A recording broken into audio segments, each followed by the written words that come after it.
பிதாவானவர் அவரை கனப்படுத்துவான் என்ற வசனத்துக்கு ஏற்ப இது ஆண்டவருக்கு உண்மை முத்தமா ஊழியம் செய்த ஒரு மனிதர் ஆண்டவர் அங்கீகரித்திருக்கிறார். இந்த சாலையில் போகிறவர்கள் வருகிறவர்கள் அனைவரும் ஆண்டவரை மகிமைப்படுத்த வேண்டும்.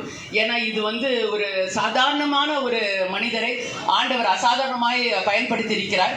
அதனால ஆண்டவருக்கே எல்லா மகிமையும் உண்டாவதாக. கர்த்தர் உங்கள் அனைவரையும் ஆசீர்வதிப்பாராக. அருமையான நம்மளுடைய பிரதம பேராயர் ஐயா அவர்கள் இதை ஜெபிப்பார்கள், இந்த சாலைக்காக ஜெபிப்பார்கள். பிரார்த்தனை செய்வோம். இரக்கமுள்ள நல்ல ஆண்டவரே, வானத்தையும் பூமியையும் உண்டாக்கினவரே, சர்வ வல்லமை உள்ளவரே, சர்வ வியாபியே, சர்வ ஞானியே, சர்வ சிருஷ்டிகரே, உமக்கு நாங்கள் துதியையும் கனத்தையும் மகிமையும் செலுத்துகிறோம்.